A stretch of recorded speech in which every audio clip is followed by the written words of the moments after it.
پر اطمینان جب انسان کو ہو جاتا میرا رب اللہ ہے، ربی اللہ، انسان کے لیے نہ کوئی کھٹکا، نہ کوئی خطرہ، نہ کوئی خوف، نہ کوئی حزن۔ جو کچھ ہو رہا ہے کس کے اذن سے ہو رہا ہے؟ اللہ کے اذن سے۔ اللہ کے اذن کے بغیر پتہ تک نہیں ہلتا۔ یہ کوئی اندھا بہرا مادہ نہیں ہے جس سے مجھے کوئی خوف ہو۔ اندھا بھینسا چلا آ رہا ہو اس سے تو ڈرنے کا ہر انسان کو ڈرنا چاہیے، نہ معلوم کس کو ٹکر مار دے۔ لیکن نہیں، اس کائنات کو چلانے والا ایک سمیع و بصیر خدا ہے، وہ جو میرا دوست ہے، میرا ولی ہے۔ اللہ ولی الذین آمنوا یخرجہم من الظلمات الی النور۔ اللہ اہل ایمان کا ولی ہے، ساتھی ہے، پشت پناہ ہے، مددگار ہے، حمایتی ہے۔ بتائیے جسے یقین ہو جائے کہ اللہ میرا مددگار، اللہ میرا محافظ، اللہ میرا پشت پناہ، اللہ میرا حمایتی، اس کے لیے کوئی خوف ہوگا؟ اس سے کوئی ڈر ہوگا؟ میں مثال دیا کرتا ہوں ایک بہت سادہ، پنجاب کے دیہات کی۔ وہ بڑا چودھری ہے اور کوئی غریب کسان ہے۔ اس غریب کسان کے جانوروں کو ہر وقت اندیشہ ہوگا چوری کا، کوئی میری بھینس کھول کر نہ لے جائے، کوئی میرا بیل کھول کر نہ لے جائے۔ لیکن جس کے بارے میں یہ سب کو معلوم ہو کہ وہ جو بڑا چودھری ہے وہ اس کا دوست ہے، اس کی بچیا کو کوئی خوف ہوگا؟ اس کی بھینس پر کوئی ہاتھ ڈالے گا؟ اسے کوئی اندیشہ ہوگا؟ نہیں۔ کیوں؟ کہ وہ بڑا چودھری، بڑا اس کا یہاں کا سردار، جاگیردار، سب کو معلوم ہے وہ میرا دوست ہے، کوئی میرے خلاف اقدام نہیں کر سکتا۔ اس دنیا میں یہ چھوٹی سی بات اگر آپ کے دلی اطمینان اور سکون کا باعث بن سکتی ہے تو ذرا تصور کیجئے۔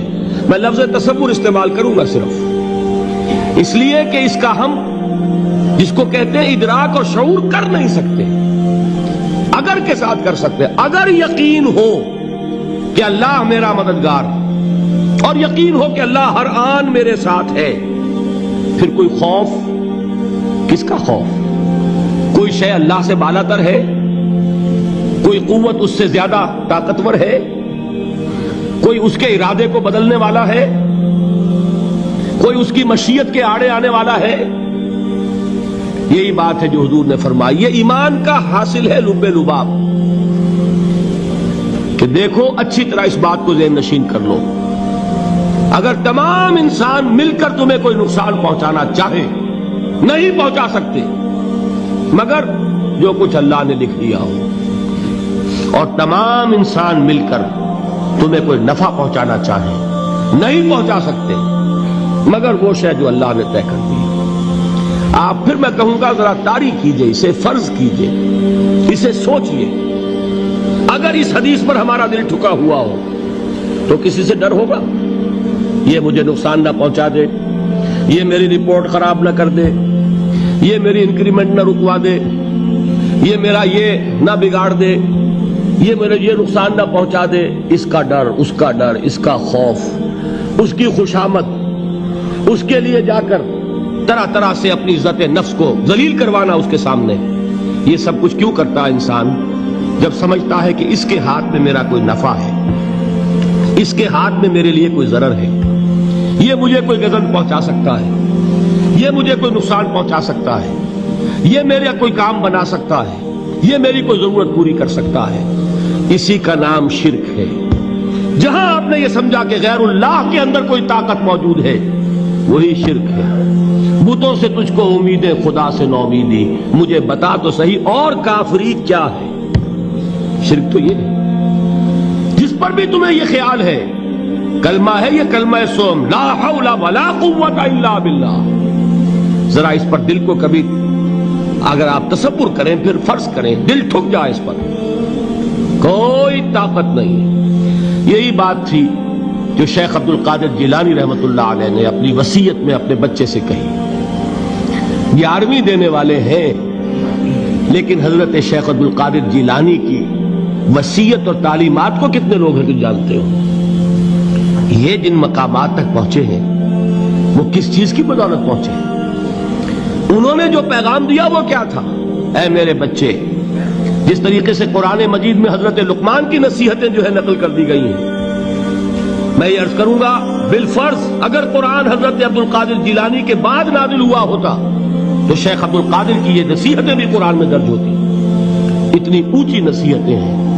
اے میرے بچے، اس حقیقت کو ذہن نشین کر لے، لا فاعل فی الحقیقت ولا مؤثر الا اللہ. اس کائنات میں نہ کوئی فاعل حقیقی ہے نہ مؤثر حقیقی ہے سوائے اللہ کے. کسی شے میں کوئی تاثیر نہیں اگر اللہ نہ چاہے. آگ جلا نہیں سکتی اگر اللہ نہ چاہے. پانی ڈبو نہیں سکتا اگر اللہ نہ چاہے. زہر ہلاک نہیں کر سکتا اگر اللہ نہ چاہے. کوئی چیز فائدہ نہیں پہنچا سکتی اگر اللہ نہ چاہے. تو در در پہ کیوں سر جھکاتے ہو؟ در در پر کیوں جبیں سائی کرتے ہو؟ سب کے سامنے کیوں ہاتھ پھیلاتے ہو؟ ایک اللہ سے مانگو. ایک اللہ کے سامنے زمین پر اپنی جبین رکھو. لا فاعل فی الحقیقت ولا مؤثر الا اللہ. نظر آتا ہے ہمیں کہ پانی پیاس بجھا دیتا ہے. پیاس بجھانے کی صلاحیت پانی میں نہیں ہے، اللہ کے اذن سے. کھانا بھوک مٹا دیتا ہے. بھوک مٹانے کی صلاحیت کھانے میں نہیں ہے، اذن رب میں. دیکھیے یہی یقین تھا. حضرت موسیٰ علیہ السلام کا واقعہ یاد کیجئے. سامنے سمندر آ گیا ہے، قوم لیکن اس کا یقین قائم ہو جائے تو زمین و آسمان کا فرق واقع ہو جائے.